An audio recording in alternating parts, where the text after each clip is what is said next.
Hi, this is Joseph in SVD, and in this improvement video I'm going to show you how to modify drop-down lists in Excel.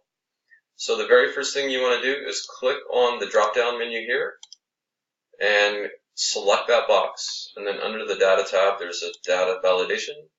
So underneath Source, you click that box there, and now you can see this moving green box. So the data that's being populated for this list is in a hidden column. So we're going to close this out. And now we're going to unhide these columns.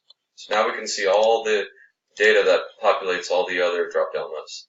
So again, you click and then hit data validation, and then so now this tells me this is the list of data that's going to be in this drop-down. So right now I need to change it for an interior versus exterior application. So change this to say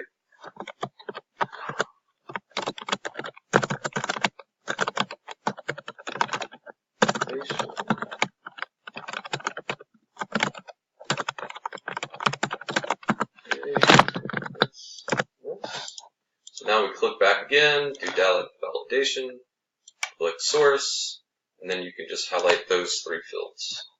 And then you're going to hit OK.